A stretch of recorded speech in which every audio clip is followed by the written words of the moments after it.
Glory scramble a draw against Brisbane, but finals keep on fading. Matilda Mania hits the streets of Perth for the Asian Cup, and the NPL WA men kicks off in style. Welcome to the Far Post Perth, powered by ID Athletic. Download the latest football catalogue, idathletic.com, and of course our great friends at Trio Homes. If you're looking to build, redesign or renovate, visit triohomes.com.au. Blayne Treadgold is my name. Going around the table as always, Mr. Neil Sherwin's with us, mate. Welcome back. Yeah, we go again. Yep. Happy birthday for the week. Sure. You're not a big fan of birthdays or celebrations, are you? Nope. Definitely not. No, doesn't like the spotlight at all, does Mr. Sherwin.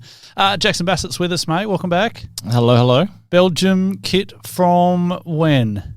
Oh, good question. A couple of years ago. I just got it from Gym Kit because it was nice and cheap and I liked the design. Yeah. I think it's the Euros.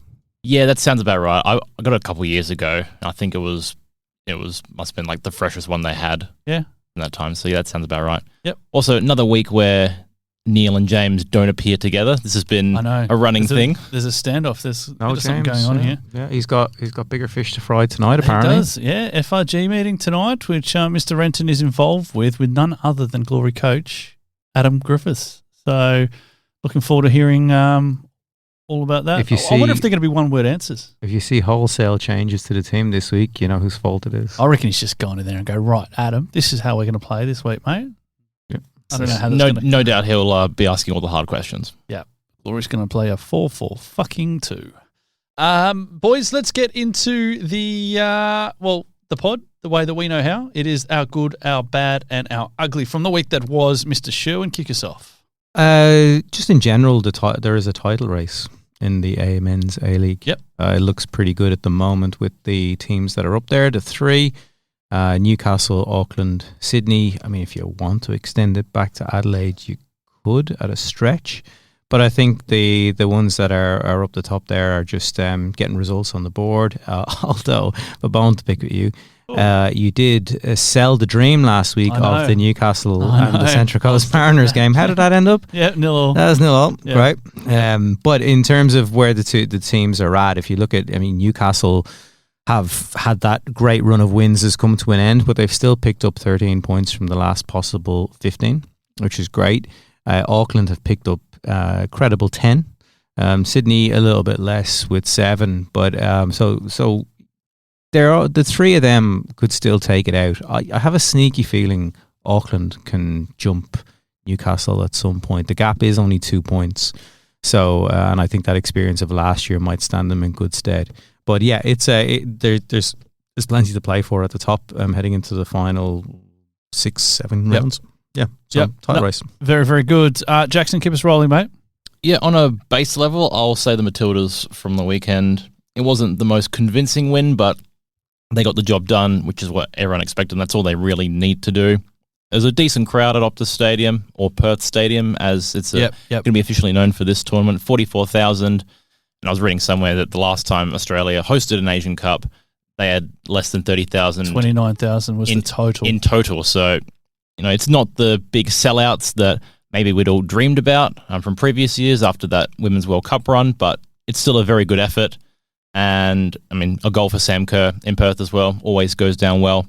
So, yeah, on a very base level, it's been a good start to the tournament, but if you delve a little bit deeper, then there are some issues that start to appear. The goalkeeping crisis it's not good at all, although it does give a chance for Morgan Aquino to get in the squad and be the second choice now after she was the fifth choice about a week or so ago. And they weren't really great in the final third either. They only had 15 shots for the whole game, dominated possession and territory, but the Philippines went in with the mindset of, we're just going to defend deep, we're not going to lose by a whole lot. I think their mindset is just, let's try and be the best of the third place teams, and we'll get through that way. So it wasn't the prettiest game. I think the Matildas, a lot to work on, but I'm not all doom and gloom just yet. Still 2 group games to go to improve and keep getting better. Get the fitness up for the likes of Mary Fowler, get Kyra Cooney-Cross back in, and then hopefully build from there, because they need to play better football if they're going to win the whole thing or even make the final, which should be the minimum expectation. We'll go a bit deeper, but well within Philippines' right just to that low block. It was absolute damage minimisation. It was, hey, let's see how we can keep this this goal difference as good as possible. So, I mean, I think they kind of did enough to what they, the cards that they'd been dealt, Philippines, I think. The Matildas would have liked one or two more, but ultimately it's a win. It's starting the tournament. It was interesting, Montemuro's comments afterwards. He'd rather start a little bit softly than come out with a bang and then fade. So I 100% agree. So I think it's easy to say that when you haven't come out with a bang. Oh, yeah, that is also true. Yeah. So yeah, if they win 5-0, he's hardly going to go, shit, we wouldn't have liked to win 5-0. We'd prefer to win a nice tight 1-0. You're 100% right. You're 100% right. So I thought they were underwhelming. I thought when they scored after 14 minutes, and that does take some of the pressure off, that they would go on and put another 2 or 3 on a team that had no desire to play, had no shots on goal the whole game. The Matildas at 85% possession and did very little with it.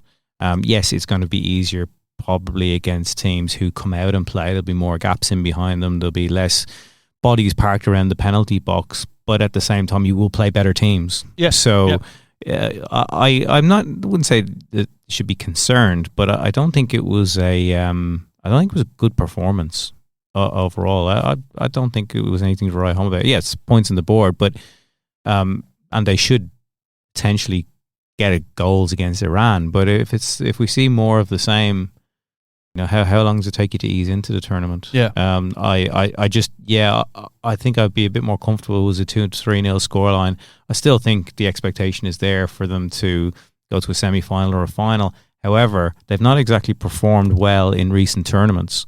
There's still probably that in the back of minds of fans and players potentially that it's only 1-0 against a team. What was the last time they beat them? 8-0, something like that? Yes, yeah, smashed them. Yeah. Right, yeah, so those Olympic qualifiers, wasn't it? Yeah, yeah. I think it's fine. It's passable. But if we see a repeat against Iran, then I would definitely start to be concerned. Yeah, no, absolutely. How was the Mexican wave?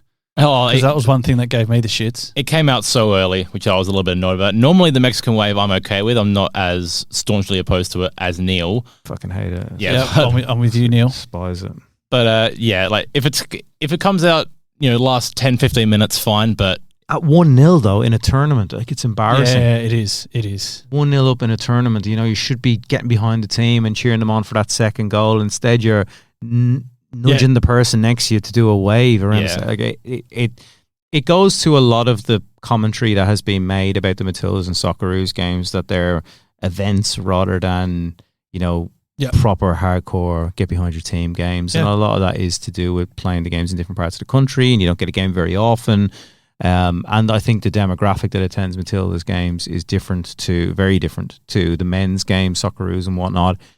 But still, it's embarrassing for me anyway. I think it's a joke that it's certainly not my cup of tea. And I actually saw a comment actually applauding everyone for doing the Mexican rave on a certain football page, and I got to admit I shook my head.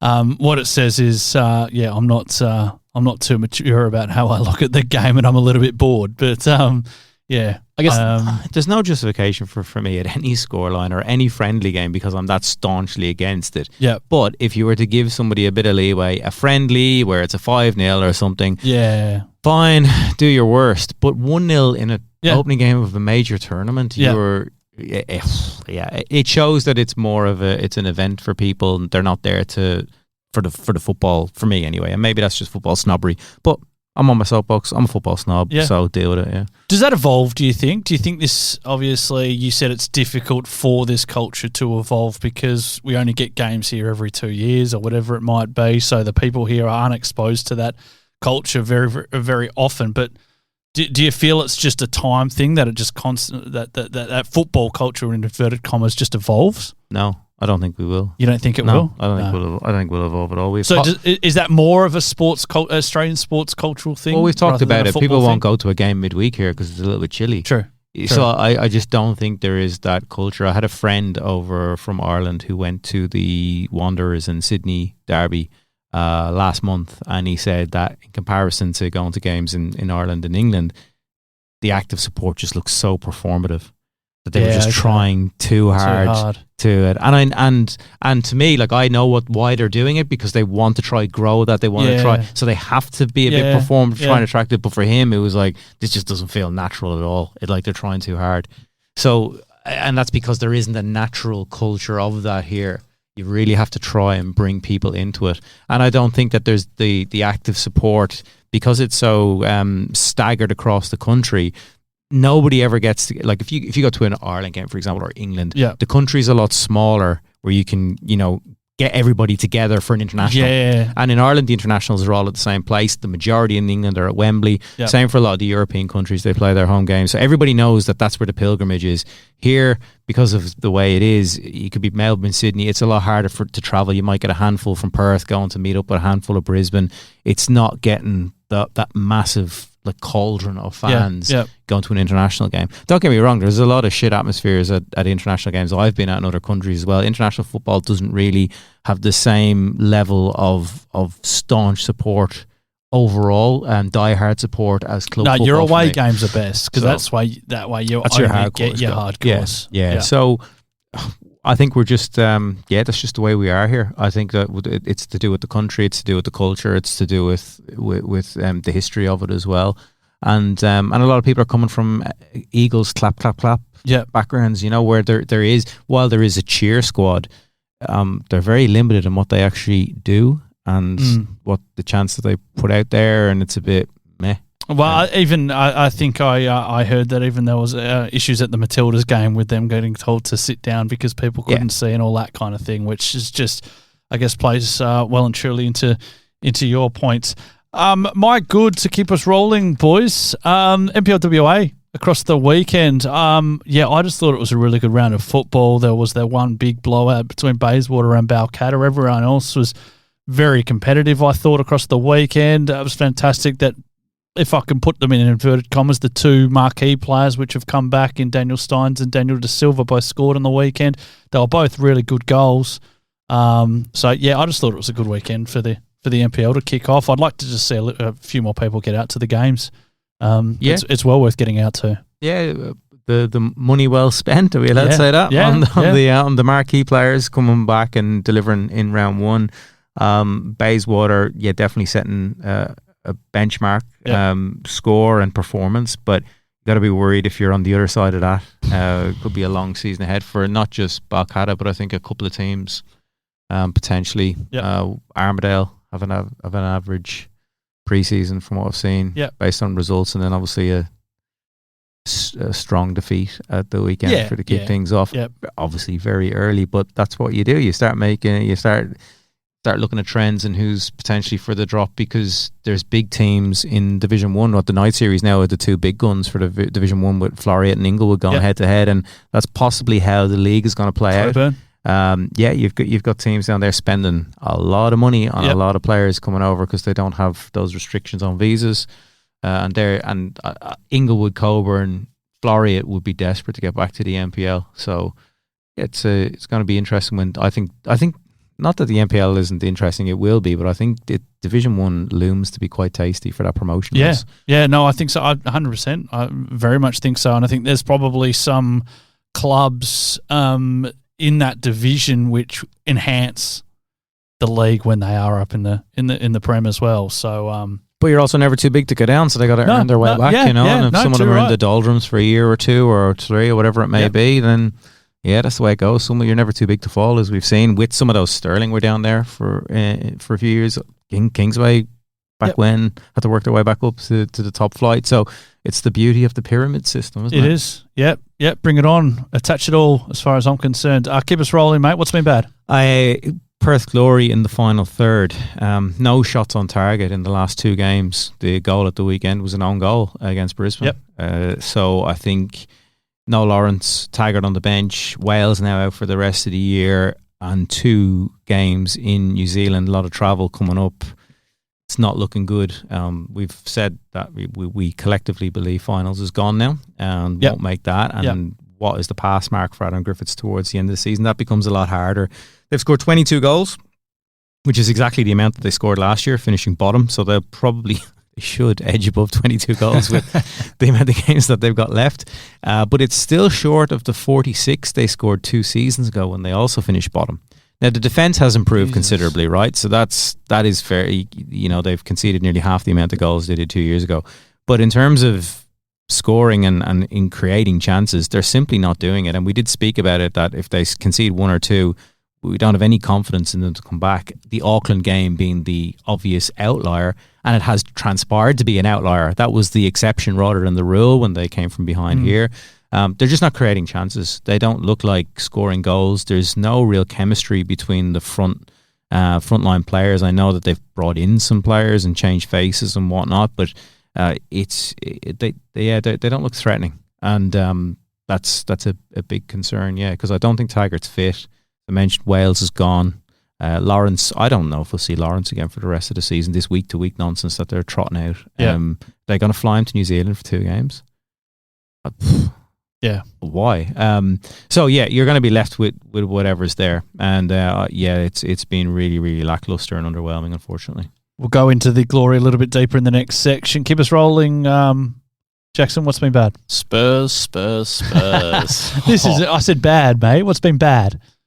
Well, they're very lucky not to be in the ugly this week, but I didn't think it could get any worse than last year. But 10 games without a win in the Premier League, at least 4 losses in a row, albeit against some decent opposition in there. Only 4 points off relegation, and the teams, I think West Ham are in 18th at the moment. With the way they've been playing recently, like there is a bit of a danger of Spurs going down with their form.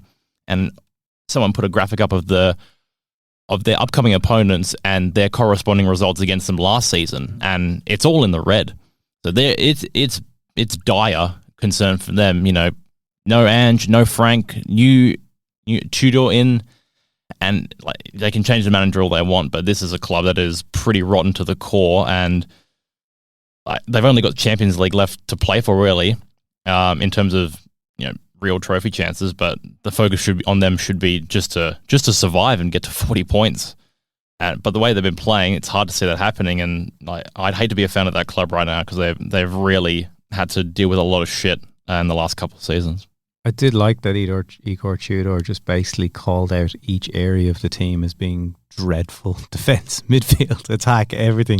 Because he doesn't give a shit. He's there in a short-term contract, and if they get relegated, he'll just sail off into Europe somewhere and say it was a basket case of a club. What do you expect me to do? If he keeps them up, it'll look good and a little bit good in his CV. But yeah, they're in really. I think they're fortunate again this year, a little bit like last year, that there are worse teams. And that's they'll survive not by being good, they'll survive by not being as bad as some of the others. Just doing enough. I can't see. Well, Nottingham Forest get dragged in. I don't know if they do, because I still think that West Ham's worse. I didn't think they'd lose 10 in a row though. Well, go 10 games without a win. Like this form goes back a long way. This is not just some random stretch where they've been bad. Like, this goes back some way, and just based on what I've seen from them, I don't see how they're going to turn it around anytime soon. And there are teams down below who have been worse throughout most of the season, but they are getting a bit better as the season is going along. So, yeah, like it's definitely a more real threat than last year. I was convinced last year that Man U and Tottenham would both be fine. This season, I think there is a bit more of a danger for them. My bad, boys. And correct me if I'm wrong here, but the kickoff times for the Asian Cup having double headers throughout the week. I mean, there's only 12 teams in this tournament. Could they not just have a match every afternoon or evening? Yeah, they could. They could. Yeah. I don't know. It just seems like a waste to me. I'll be honest. I'm in work and I'm not watching it. Well, I just find it too hard, and everyone else is. So you've got matches that kick off over this side of the country at 10 a.m. It's 1 p.m. even if they're over east. Yeah. And then you've got this huge gap in between. I was actually talking about. I was on the World Football Program on Saturday, and they asked me about this, and I didn't realise that there was like a 5-hour gap in between these matches. Yeah, I think it's 1 p.m. tomorrow for the first game, and then the second game is, I think, 7 p.m. or something? Yeah. It's quite extreme, and from what I understand, the sales haven't been fantastic. No. The game last night looked pretty poor, and the one today. This is going to be common themes because like it's midweek and like, it's during like work and school hours, and even if you haven't got work or school on, are there that many people who are going to be that keen to get down to these fixtures? Yeah, there's just not the appeal for it. It's proper COVID looking. It's like behind closed doors kind of vibes. Yeah, and it's not great. Was it the one? Was it at Western Sydney's? Combank. Combank Stadium. That was North Korea. Yeah. Pretty grim. Yeah, I just think more can be done. I think more can be done. What did we expect though? Did you expect decent crowds? No, but I'd like to think that you could better scheduling. I'd like to think that you would give everyone. So what is the optimum time then? Because we spoke like if a game's at 6 or 7 o'clock in the evening, people aren't going to go to that either because the kids are up for school the next day. Well, they can't go during the day because they're at school. Right. So what's the time? What time do you kick it off? I think you're better off rather than doing a double header, you're best just doing, a Tuesday, or Wednesday or Thursday at 6:30 or 7 p.m. I think you're more likely to get numbers across those two than you are for doing a double header on the same day. I can understand the reasons why it's being done, but they're just not going to get that crowd in for the first game at the very least. Yeah. Yeah, I don't know. As I said, it's just I feel more can be done. And as I said, there's only 12 teams. I don't think there's any reason why you can't just have one game every night to give people, as Neil said, they may not go, but they certainly aren't going to go when they've got school and work. No, I just think we're always coming up with reasons to bash the scheduling. And an extreme example is that 1 o'clock is a ridiculous time on a weekday. But we always come up with a ridiculous reason to bash the scheduling and the times rather than going like, we'll find a problem with whatever time people schedule games for. Whatever time they're at. If it's at 5 o'clock, I can't get there from work. If it's at 7, the kids have to be up for school. Yeah, I mean, there's always going to be hoops, but you minimise the amount of hoops and how high people have to jump. Or people can just, if they want to go and watch football, take some time off work. Yeah. Take the kids out of school for the day. No one's going to not have a career because they missed a day of school when they were 6. True. Like, I'm not saying there should be a mass absence from school or anything, but at some point you have to go. If I really want to go to the football, and the fact of the matter is we don't. Yeah, that is it. That's the way it is. Yeah. And again, it goes back to what we were talking about earlier with the cultural side of things. We just don't have that appetite for it, irrespective of scheduling or anything else. We do come up with some great excuses for not going to things. Yeah. No, unless it's a big final. Yep. Keep us rolling, mate. What's been ugly? My ugly is just going back to our theme last week around kits and all of that fun stuff. Whose kit didn't you like this week? Well, your lot are in the far line. Leeds, Sunderland, Everton and Aston Villa have released a horrible looking St. Patrick's Day range of jerseys and jackets. Have we really? Might have been leprechaun hats for thrown in for good measure. And a lot of it, these shirts are selling out, and so are the hats. They're green. Leeds have got David O'Leary and Ian Hart in the promos. Aston Villa have Paul McGrath, Andy Townsend, Ray Houghton, Steve Staunton, I think, all named. Everton have gone down the road as well. Sunderland had Niall Quinn, my childhood hero, and Aidan McGeady promoting it, and it was the same voiceover for all the teams and the same shirts with just the different names and a different badge on it. It looks like cheap fanatic slop as far as I'm concerned. It's awful stuff, but it's selling out and people are going, best jersey ever. And we call it in Ireland paddywhackery when people jump on board and try to get their 5% of Irishness in this next couple of weeks. Usually it's the Yanks, but now it's the Premier League teams profiteering off it. I don't know who's making it because there's no like Adidas badge around. It's not. It just says made in China on it, and it's like they've just done the exact same range for all the teams and slapped a crest, a different crest on each one. So and you're being asked for over $100 in our money for a basic shirt. It has got a Adidas, doesn't it? Nah. Oh no, it doesn't. It's got a Shamrock. No, because they're all different. All different kit suppliers, all the different clubs. So they've come to unite under this fanatic slop style gear, and you can see. So you can see like you look at all the Instagram posts and you look at the club shops, and they're all the exact same except for the different name of the team on it. So a lot of thought and effort's gone into it. Is there any English clubs that would have a little bit of a I wouldn't say a right to wear more St. Paddy's stuff, but is there any? I know obviously Celtics are a little bit linked in that regard. Is there any others?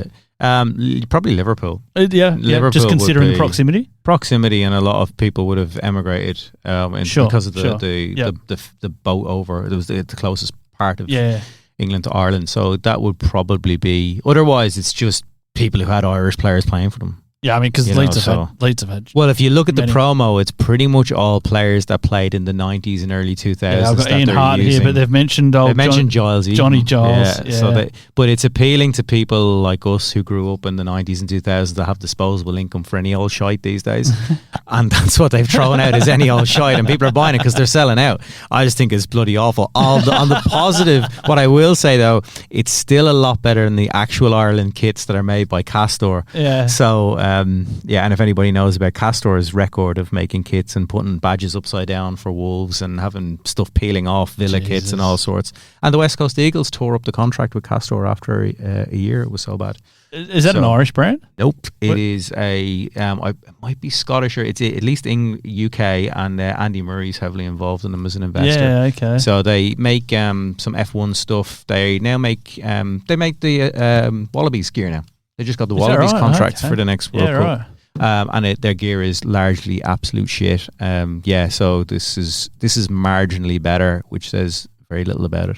So anyway, there's my ugly kits that are selling out, and people just pay for them. I'd rather you got a Bose kit. No, I wouldn't.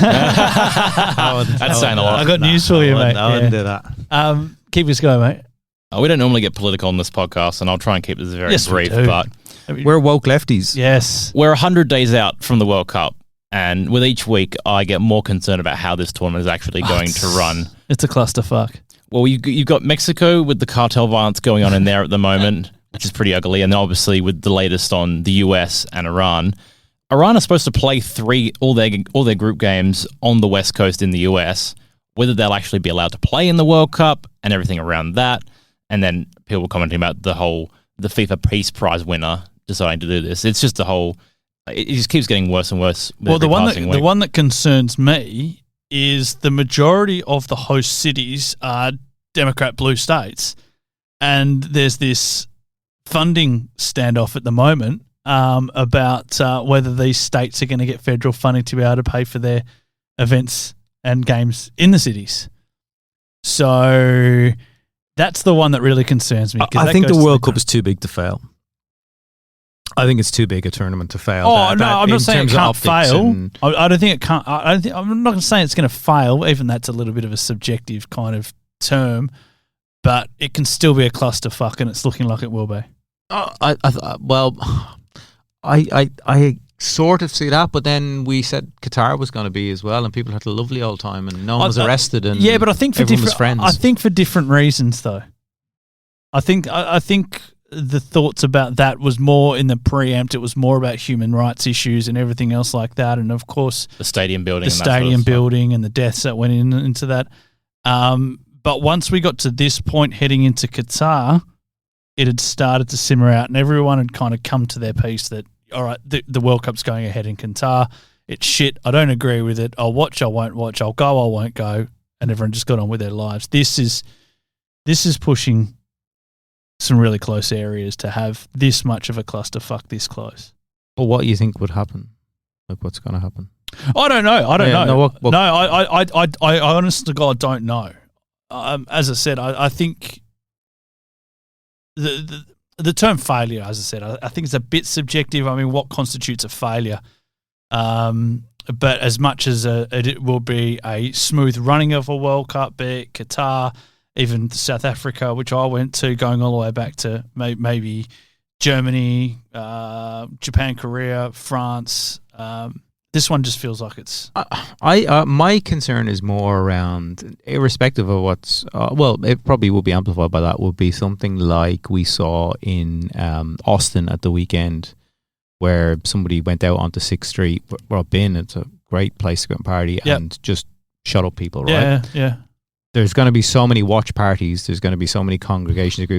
They're easy targets if somebody did want to do something like that. And that's where sitting ducks. I would not be surprised if something like that was to happen. The domestic terrorism. Yeah, that will be the one that's the one that I thought might happen even before everything that's been going on in the last week or so.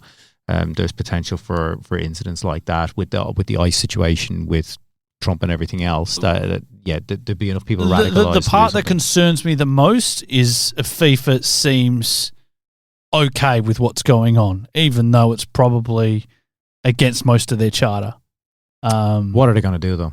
No, exactly. But I think, and I'd like to say, and maybe I'm just a little bit fanciful and pie in the sky with this, but I'd like to think that they do have a responsibility to come out and say things. It's too late to pull it, don't get me wrong. But I wish that they were much more, and I know I realise the irony that I'm speaking about FIFA in this regard, but much more responsible and forthright in holding up their own morals. I hope we're wrong and everybody's a great time and it passes absolutely, off and the sport is great and FIFA can smugly say it was a great tournament because that means everybody did come out of it okay. But it's not. It's the my buy into the tournament is a lot less. Maybe I'm just old and can't be bothered with things anymore. But it was a tournament that I originally planned to go to when it was first announced. Having been to America numerous times, been to Canada, amazing places to go watch sport. Generally, the culture over there of watching games, I pinned it as something I could go to. Circumstances didn't play out, having kids and whatnot. But I'm a little bit. I don't have FOMO now. Yeah, which I thought I would have. I thought I'd have FOMO of not going to this tournament, but I don't now. Yeah. I think the overall arching theme is that non-football related issues are threatening to sort of derail the whole spectacle of the thing. Based on some of the concerns that have been stated, it just seems like the whole climate over there at the moment, and it's a whole bunch of different things combining into one massive, like, big bubble that's threatening to, just destroy what is supposed to be this all-encompassing, amazing spectacle. And I'm a big. What's also really interesting, I guess, is the ticketing part of things, because some countries' allocations have been massively oversubscribed and others have been massively undersubscribed as far as their ticketing allocations and the demand for their ticketing. This whole dynamic pricing can get in the bin as far as I'm concerned. It's shocking. It's just... muddies the waters even further. Boys, just to round us out, my ugly, while we're talking about tickets, and Neil, you might be able to give me a little bit more clarity on this, but is it right to be giving away free tickets for the Asian Cup final because you haven't sold enough, even though people have paid hundreds of dollars? I don't know where I sit on this. I understand the need to be able to fill the stadium and make sure it looks good, but Jesus Christ, that's a slap in the face for some people who had gone out and spent $200 to take. As someone who waited until 2 hours before Good Charlotte to buy a ticket because I got why do you think I'm looking I'm just at out you? myself. Normally I do pay full whack, to be fair, because I buy early. But but I think I don't know what people's expectations were around what sales would be like, but I always had a suspicion that there would be 2-for-1 offers or family passes But why not have them from the outset? That would be the argument. Because that won't maximise the profit. Well, you're certainly not maximising the profit by giving away 20,000 free tickets or whatever it might be. But does that outweigh what the people that have paid full whack for them? As in, if you combine the freebies plus the people that paid full whack, is that more profit than if you had a lower benchmark for everybody in the stadium? Yeah, I don't know. So I think, and they weren't even that expensive to start with, if we're honest, for a football ticket. But what happens now is you don't get that demand. No, you don't. Because people go, they're going to bring out free tickets anyway. We'll just wait for the issue with giving away free tickets is you get people who aren't football fans going to do Mexican waves. Well, this is part of the issue as well. That's your real issue. You, as soon as something's for free, you get hangers on that will just go. Yeah. But we've always been... said that would be, people will say that's how you get new people involved, and we should welcome them. Well, I don't welcome their Mexican wave, but there is an element to that. I think free. No, I think free is too much to give them away, and it is a slap in the face to people who've paid. Because my thing would have been involve the football family. If you are registered players, here's 50% off. But we That talk would've about made this more. all the time when people say Glory should just give away tickets to every game. Yeah, Well, and then why would people be members? we're constantly told that they don't do it because it devalues it. It does, So yeah. why are they doing it in this case? They're desperate. I think they're desperate. Yeah. I think they underestimated the interest in people buying tickets. They overestimated. Overestimated, Yeah, yes. yeah. And now, overestimated and went, oh shit, we can't have the optics of 20,000 people at No. Optus Stadium for an opener involving the Matildas. We Yeah. can't have that. Yeah. Now, and the point I'll always make though is people still have to get those tickets and use them and go to the stadium. It's not like just because you get it, you're there. There is still effort required on the part of people. They just don't pay to get in. So it's not that bad in the sense of people turning up, but I think that making them free is a slap in the face to the rusted on football fan. Where's the reward for the dyed in the wool football fan who will buy on pre-sale and buy on release day? It almost would have been better to jack the prices and have it at HBF Park. Yeah. Possibly. Yeah. Possibly. Yeah, it might have been. But yeah, I just think they weren't. They thought that they could get for the Matildas in Perth based on the sellout last time, which was an Olympic qualifier. That this is an opening game of a major tournament. The demand and the uptake will be the same. I think that's what they thought. That brings me to my next question before we wrap things out. Has the Matildas hype waned? Well, yeah, I think everything has a shelf life, and I think it's partly because one, they've underperformed in tournaments. Yep. They haven't won anything. Yep. Which definitely helps. Like Yep. we see that all the time here. Yep. And two, I think there's a little bit of begrudgery and pushback that as soon as somebody gets to the top and is successful, people will try to tear them down. And you see that with all the online comments about. Oh, that's them and all that stuff. I think there's much more of a sinister element in this case, though. Oh, of course there is. Yeah, of course there is.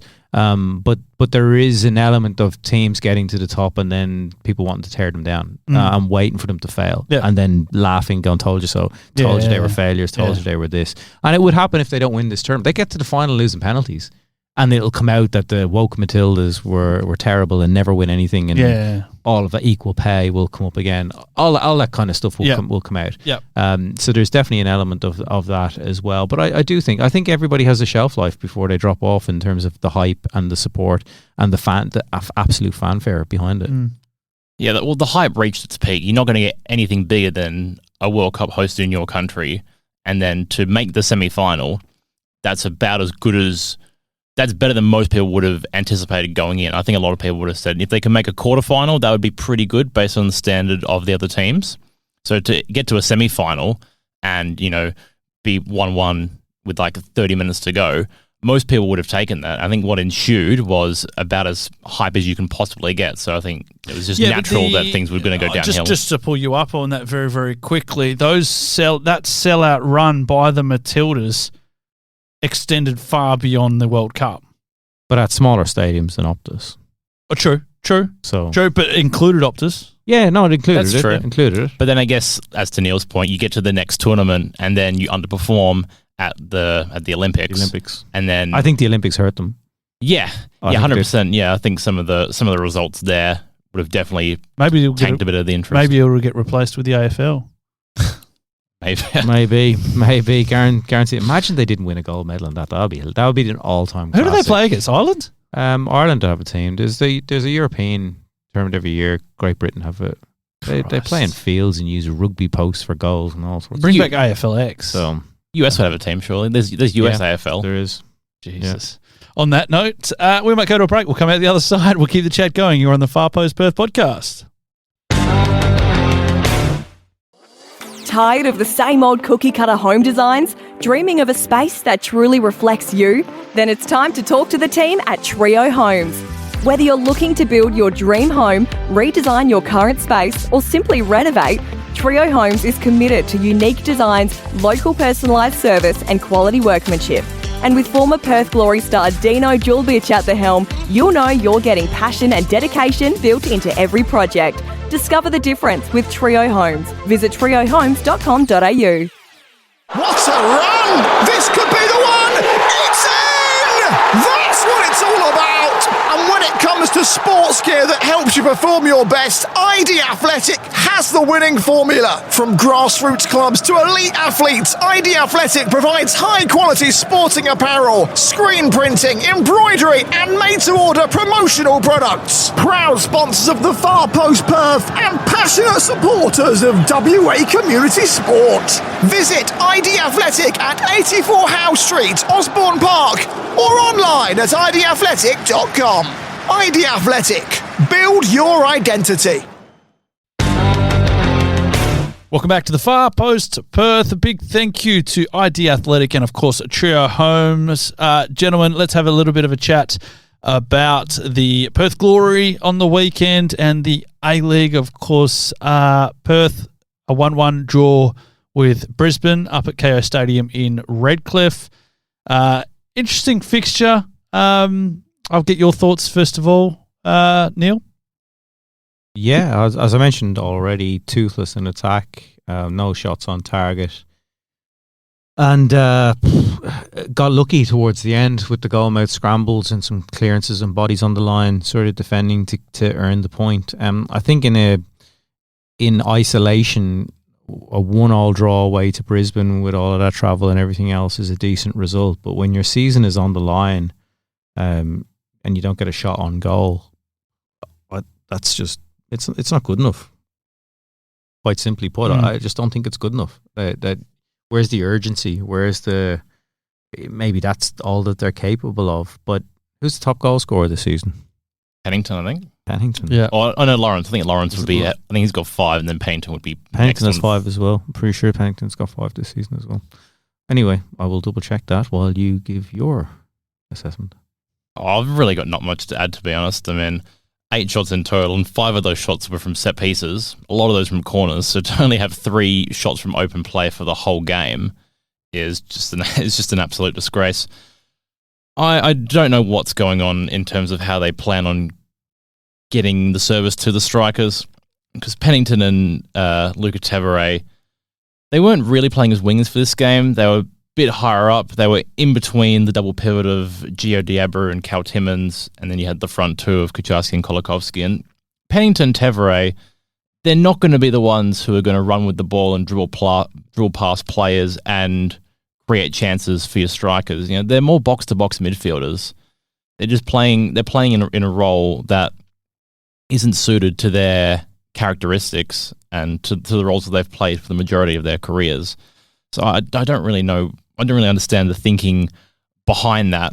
I mean, the big chance was the Kolakovsky break, which he just should have had a shot. To be honest, just shoot fucking rather than try and cut it back to an impossible angle. But yeah, I think we've summed it up pretty well. In attack, they were absolutely dreadful. Defensively, pretty good. Having Kaltak back in there, big bonus. Made some crucial blocks late on. But yeah, as a whole, another very disappointing performance, and hard to see where the goals come from in the future, because there's no Wales anymore. Taggart's still going through an injury, but even his form recently has been quite poor. What's going on with Lawrence? No idea. So yeah, it's looking quite dire, and I don't really see what the solution is, and I'm not really confident in Adam Griffiths to find a solution to be able to get us some wins on the board and try and even get close to catching the teams who are competing to make the finals. You are right. Where my Pennington on 5 goals came from was commentator, the commentator, and him scoring that goal the weekend, and then it being down as an own goal. So he's on 4 and Lawrence is on 5. So it's 5 as the top goal scorer this season, and he's not playing. He's not playing. You've got Pennington, who again who doesn't have an amazing scoring record over his career. He's doing very well this season. This is his best scoring season yet. Yeah, so Taggart 3, Kucharski 3, Kolakovsky 2 in a smaller sample size. But it's really, really poor return from a lot of players in the team, and I just don't have confidence in when I'm watching them. It's you're looking at the trying to break down a defense. There's not really anybody with that X factor to take on a man, to whip a ball in from the byline, to beat 2 players on the edge of the box and get a shot off. They're very static in those areas. And I think that Taggart is possibly a problem with that because he is so static as a central number 9. He's not moving left to right, and he's not beating defenders for balls over the top like he would have in previous days. And if he's injured, then yeah, that's probably why he was on the bench. But that creates a problem in itself because who's next man up? Kaczarski, but he's had a hot and cold season, extremely hot and cold. When he's been good, he's been really excellent, but he's either faded or disappeared in a lot of games, especially when the responsibility has been put on him without Taggart in the team. I guess this just goes back to something that we've talked about for years now, is that what have Glory needed? They've needed a creator, a number 10. They got Tom Lawrence, but then he's injured. Yep. And then who's the replacement? Yep. Who's the person that's going to come in and create those chances? And there is no other number 10 in this squad that can come in and play his role. Everyone else is either a winger or a striker, or they're a box-to-box midfielder, like an 8 or a 6. So there really is no other options beside Lawrence. But even if Lawrence comes back straight into the team, that's no guarantee either, because he needs to be able to get on the ball. But if you stop him, then there's no other creative outlets who are going to step up. Well, that's if you look at even from the assists. I mean, I said potentially, you could put Freeney as a 10, or maybe play a little bit further forward because he's a good passer of the ball. But he's got no goals and no assists this season, which is a problem. Pennington has no assists. Despotovsky has no assists. Sam Sutton, who we thought might, with free kicks and corners, none. It's problematic. You roll up to 1. I mean, Lawrence has 2 overall. Kaczarski has 1. Suleimani has 1. Wales has 1. Kolakovsky has 1. The most assists is 2, and there's 5 players tied on that, or 6 players tied on that. But there's nobody that's chipping in like Juan Mata is, or Diego Castro used to, or it's the same, to your point, it's the same problem over and over again, that there's no creative spark in the team whatsoever, especially with Lawrence out. Who's creating? Yeah, no, you're 100% right. You're 100% right. And I personally think in this current side, I mean, I'll bang on about it again, I think Pennington's hugely out of position despite his goals. I think you get much more of an output of him playing an 8 or a 10. Well, I think the other big absence is Lachie Wales, because I look at the wingers, and who else is going to be able to run at players one-on-one and can take players on with confidence, with pace? And there's no one else really that can do that. Kolakovsky, to an extent, yes, but there's really no... But this is what Kaczarski, Despotovsky, Kolakovsky, Wales, Pennington are supposed to be there for. Pennington hasn't got pace. Despotovsky... No, he hasn't. He's still raw. So again, why do we keep on persisting playing him in that area where that's what is needed? I mean, he said it to us on this podcast. I'm not one to take on players. Yeah, that's that. I guess so it's a little bit baffling. I'm with you. I guess who's the replacement though? If he's not playing, then are you putting Osler out wide? But he also hasn't been. He hasn't set the world on fire. Kolakovsky out there, surely. Yeah, that's what I would have thought too. Because it seems now that he is nearing full fitness. I mean, he got 65 minutes on the weekend, but he's getting to a point now where he can play 90 minutes. So he would definitely he'd be one of the players that I would definitely be putting on either the left or the right. Yep. And then the other side is that's a question mark still. You just feel like they're too easy to play against as well. Too easy to defend. Yep. You're not. Who are you worried about getting in behind you at the moment? That's if they have had some luck with a wooden hoofs over the top or long passes, and Kaczarski, but aside from that, like, who are you worried about breaking the lines and getting in behind your back four, causing you problems? They just don't do. Everything is in front of the defence. Very easy to play against. Yep. No, certainly agree. Any final thoughts on the Glory boys? Well, how many points do you think you're going to get out of the next 2 in New Zealand? Do you pick up something against Wellington? I think they'll get 1 out of 6. Yeah. They won't get a result against Auckland, and they'll draw at Wellington. I think the knives could start. No, I wouldn't say the knives. Maybe that's a little bit too harsh. The memes? But I think that the memes. The memes, we'll bring them back. I think that minds will be made up depending on the severity. Whose minds? I think the fans. What do you think that holds any weight? No, but I think that yes and no. Yes and no. I think it can start building pressure on the club to say probably Griffiths may not be. I think there's going to be exactly after. I think if you lose the next 2 and then you come back home after a long spell and you put up a dire performance and you lose again, it could get ugly. Oh yeah. So I think they need at least no confidence on them getting anything against Auckland. Like at least a point against Wellington. That's another game. Like, this Brisbane game was winnable. Their form going in was crap. Like, this was a great chance to get something out of it, and they couldn't do it. And I think Wellington would be the exact same. It's a team that you look at and think, we can definitely beat them. If we play our best football, we can get a result against them. But if they don't do that, then I don't know if the best football that this Glory team can play can win games with the players that are available. Like, the players that are available, the best football they can play right now is good enough to win games. Their best football with Lawrence and a fit Taggart and everything else, yes, absolutely. But what's at their disposal at the moment is their ceiling good enough to beat teams? How much of that is players and how much of that is coach and setup? I think it's a combination of two. Is it a 50-50? I'm not sold on the setup at the moment. To your point with Pennington out wide, I wasn't sold on Tevere playing wide either. That was silly. I think certain players stayed in the team too long. And some of this, where was Freeney at the weekend? I didn't see him. No, he wasn't. Not on the bench. No. Wasn't listed. I don't it has come in and out due to a hip complaint. Yeah, he had a problem. I know he had a problem, but it wasn't declared or anything before the game. So, but yeah, I just don't know if their ceiling is good enough right now to win away in Wellington. I just don't see it. Very quickly, when do we start having do we start the conversation on Griffiths now? Griffiths and the players that are coming up out of contract as well. Who stays and who goes? You'll have to update the list for us, mate. That's waiting for the mutual termination window to slam shut. It never sleeps. But I think conversations with is there a full football department review again and all that nonsense and then the worldwide search? And I think the next home game. Well, that'll be how many games are left after the next home game? 3. There was 7 games. There's 7 games left altogether. So I think haven't we got 3 to finish, or two and 1 away? Yeah, 2 and 1 away. Yeah. So you'll have 2 away games plus that next home game, and there'll be 4 after that. Yep. I think that you start to make your mind up then. Yeah, that's when. And again, there's 7 games left. What's the pass mark for Griffiths? What's he need to get out of 21 points and performances? And where did those points come from? Yeah. Yeah. Something to ponder. We'll get into that in coming weeks. Let's take a quick break and we'll get set to look ahead and wrap things up. You're on the Far Post Perth podcast.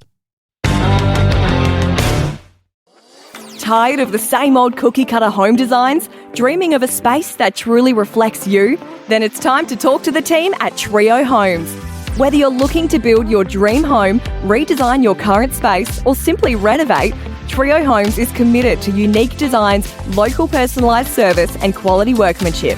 And with former Perth Glory star Dino Julbich at the helm, you'll know you're getting passion and dedication built into every project. Discover the difference with Trio Homes. Visit triohomes.com.au. What a run! This could be the one! It's in! That's what it's all about! And when it comes to sports gear that helps you perform your best, ID Athletic has the winning formula. From grassroots clubs to elite athletes, ID Athletic provides high-quality sporting apparel, screen printing, embroidery, and made-to-order promotional products. Proud sponsors of the Far Post Perth and passionate supporters of WA community sport. Visit ID Athletic at 84 Howe Street, Osborne Park, or online at idathletic.com. ID Athletic.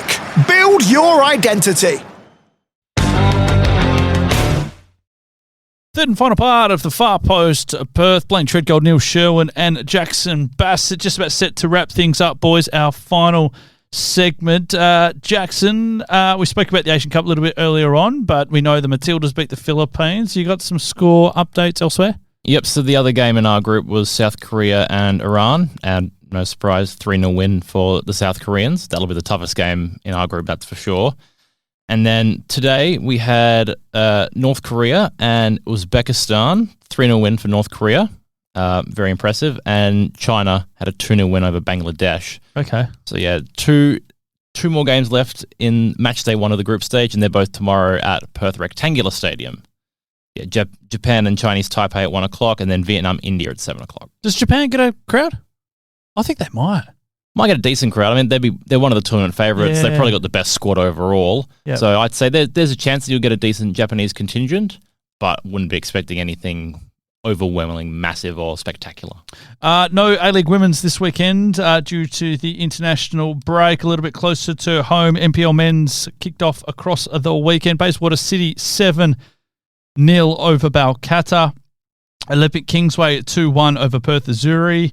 Stirling Lions 1-0 over Fremantle City. Sorrento and Perth Glory was a 1-1 draw. Perth Red Star and Dianella was a 1-1 draw. And Western Knights beat Armidale 4-1. Looking into this weekend, Friday night, Bayswater City at home to Armidale. Perth Azuri at home to Perth Glory. Red Star will host Olympic Kingsway, a little bit of a battle of the north. That should be a good one on Saturday afternoon. Western Knights will host Dianella White Eagles, should be an interesting one there. Sorrento v Stirling and Balcatta v Fremantle City. So a little bit happening if you want to get out to an NPL game across the weekend. Boys, let's look ahead to the A-League. A really weird, and I don't know if this is a make-up game or if this is by design, but Wednesday we'll see MacArthur take on Central Coast according to my fixtures. Yeah, is this one of the ones that was delayed? Is this maybe one because of the Asian competitions? On Wednesday. Yeah. So, yeah. Usually a midweek game means it's been... Somebody should have done research. Yeah, should have. I don't do research, Neil. No, me neither. I know, I think it was delayed. Anyway, we can come back to that. MacArthur v Central Coast. MacArthur were honking last week. They were, and there was a surprise. Yeah. Yeah. It was a surprise. Yeah, yep. Not good news for trying to avoid the spoon. Glory perspective. No. Wanderers getting 4 goals and 3 points. Yep. So Yep. Who'd you pick for MacArthur at Central Coast? Draw. Also the Mariners. I think MacArthur have to bounce back in this. Friday night, Adelaide v Wellington. Adelaide at home. Yeah, Adelaide. Adelaide for me at home. Saturday, Newcastle v Western Sydney. Newcastle, Up there at even Newcastle though they've is. given me a little bit of doubt. Yeah, Yep. Yeah. I said Newcastle would win last week because they're good, and then they drew with the Mariners. So, Well, Mariners were unbeaten in 5, I think, as well. So They're in good nick. They weren't in bad shape. yeah. I can't trust the Wanderers. Like, they'll pull off this amazing performance, and then I think, they probably should back it up and at least give the Jets a fight. But I'll still back in the Jets to get a win on the board after that draw against. How good was the battle between Jacob Farrell and Mitchell Duke? I thought that was superb. I thought, good on Jacob Farrell. He was getting stuck into him, wasn't he? He wasn't taking a backward step. Yeah. It was good. Fair enough to the young bloke. Did you see the goal that was ruled out? Yes. Any thoughts on that? The Which one was it? Hold on. I watched that one, didn't I? I think there was one. I saw Ryan Fraser's lob when the keeper gave it away. This is in the F3. There was one Newcastle player who was just standing. Yes. Oh, And He's they one of said he those was again. interfering. Yeah. Yeah. But we saw it earlier in the season, didn't we? With Melbourne Victory. Is that what we saw? A similar circumstance. I think Sydney had one. There was a goal mouth scramble. This one a bit different because I didn't see where the interference was. Yeah. Okay. If you're offside and you're in the line it of was very minimal. and It was a you're line of sight line of sort sight. of thing. Yes. Yeah. It was a line of sight sort of thing. Yeah, interesting. Well, we're up to Sydney, Melbourne Victory. This should be a good one. Should be match of the rounds. Yeah. I'll say a draw.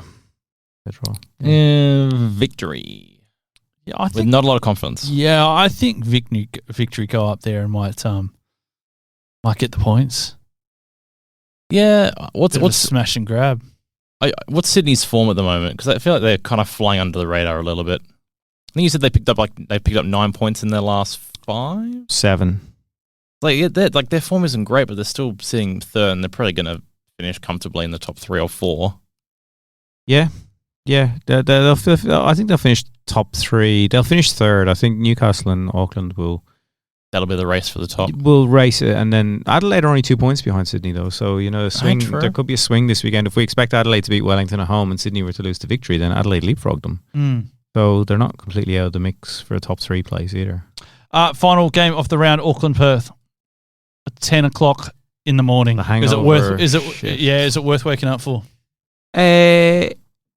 Yeah, I'll watch it because it's at 10 o'clock. Yeah, I can then get on with my day afterwards. In your gym jams and eating your Miserable. Cocoa Pops. Yeah, get out to football after that. But I'll watch that. I will watch it. So I watch all the games. No, I think Glory will lose because Auckland just seem they battered Melbourne City. Like really, it could have been more. Yeah. They had a goal disallowed. Yeah. And they had a couple of a beige cleared one off the line. I mean, I spoke about City last week being absolutely dreadful and pretty much a disgrace, and that continued into that game. So there's going to be serious questions asked about them at the end of the season, especially if they don't make finals.